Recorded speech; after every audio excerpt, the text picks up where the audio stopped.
Vladimir Poutine est en train de s'exprimer, on va l'écouter.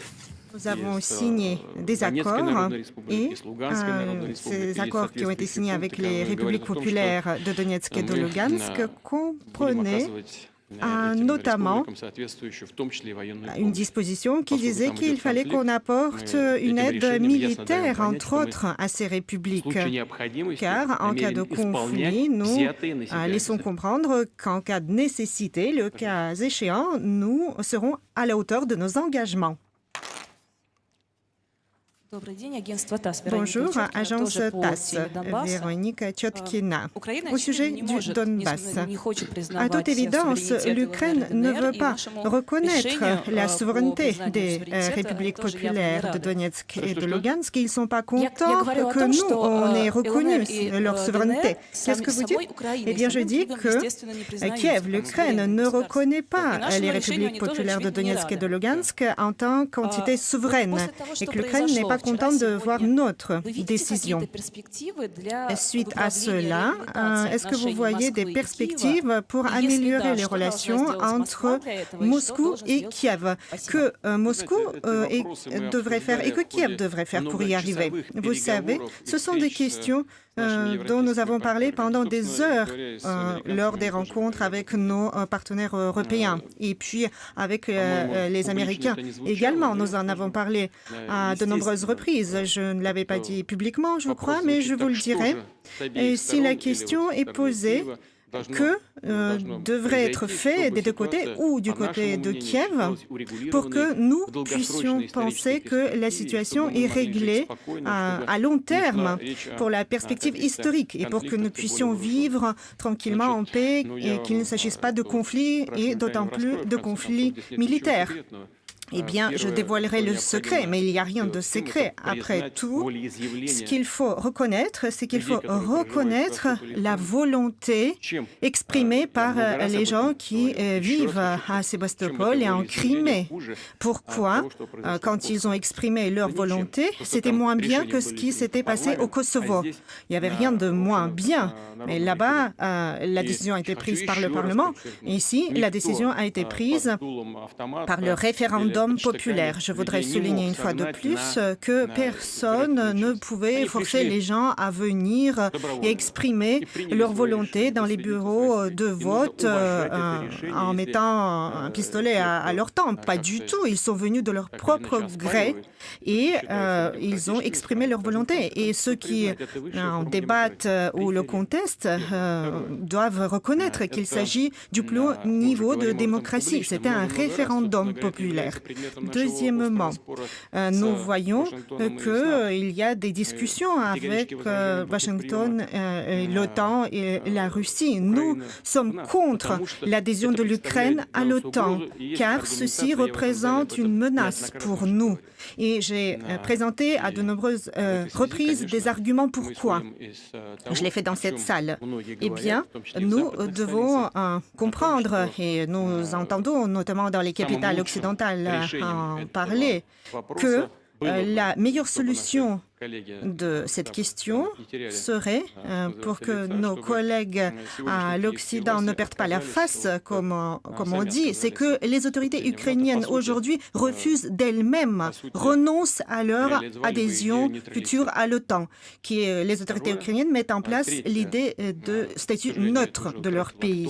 Et troisièmement, et malheureusement, cela a pratiquement perdu son actualité, mais j'avais dit que pour résoudre le problème du Donbass par la voie de pourparlers, de paix et par la mise en place des accords de Minsk. Et puis, le plus important, le quatrième, c'est que tout ce que j'avais dit au-dessus peut être changé d'un instant à l'autre si nos partenaires pompent des armements en Ukraine, apportent une grande quantité d'armements en Ukraine pour les autorités ukrainiennes actuelle. Il est important de démilitariser l'Ukraine contemporaine, car c'est le seul facteur qui peut être contrôlé de manière objective et qu'on peut observer et auquel on peut réagir. Tout le reste peut être renversé et changé entièrement du jour au lendemain, comme cela a été fait par le leader ukrainien actuel qui avait du coup commencé à poursuivre l'ancien leader ukrainien, ou bien en disant qu'il n'aime pas les accords de Minsk, il pourrait désavouer tous les accords possibles dont je viens de parler si ces accords étaient signés par les autorités ukrainiennes actuelles. Il partirait tout simplement vivre à Washington, Paris ou à Berlin, et nous serions ici avec une anti-Russie armée jusqu'aux dents à notre porte. Ceci serait inacceptable, et c'est inacceptable surtout maintenant que les autorités ukrainiennes ont parlé de leur ambition nucléaire.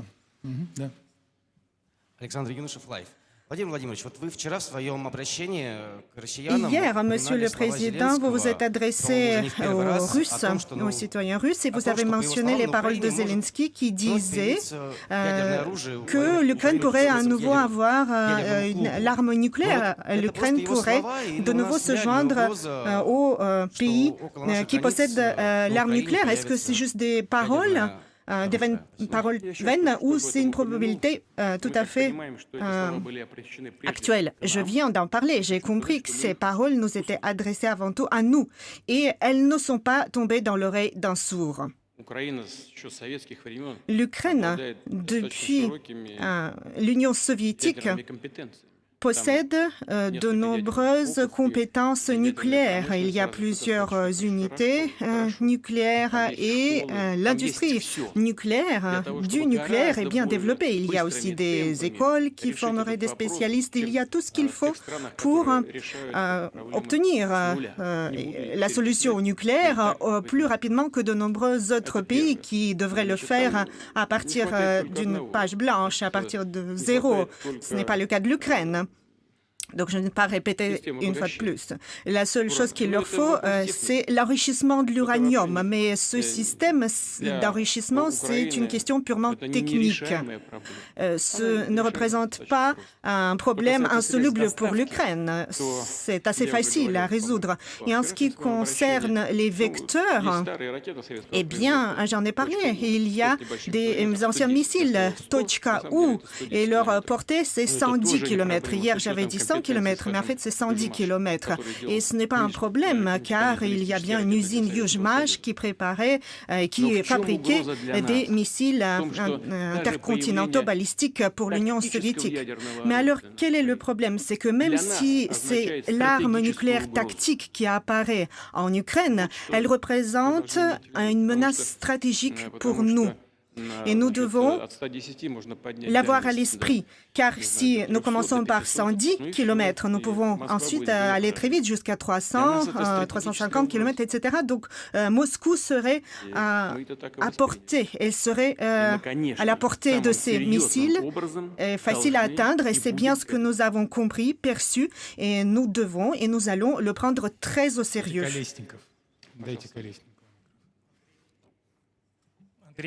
Andrei Kolesnikov, revue commerçante. Vladimir Vladimirovitch, est-ce que vous pensez que dans le monde contemporain, on peut avoir des solutions par la force et rester du côté de la force positive? Et à quelle proximité pourraient avancer ces troupes? Quelle pourrait être la distance de pénétration des troupes jusqu'à la frontière des républiques populaires ou plus loin? Tout d'abord, je n'ai pas dit que les troupes iraient là tout de suite, là-bas, après notre rencontre. Deuxièmement, prédire le schéma de ce qui se passera est impossible. Ceci dépendra de la situation réelle sur le terrain. Et puis, en ce qui concerne la question, est-ce qu'il faut tout résoudre, est-ce qu'on peut tout résoudre par la force et rester du côté des forces du bien? Pourquoi vous pensez que les forces du bien doivent être impuissantes? Je ne le crois pas. Je pense que les forces du bien, justement, doivent avoir les forces de se défendre. Et c'est de ce postulat que nous partons. Je vous remercie.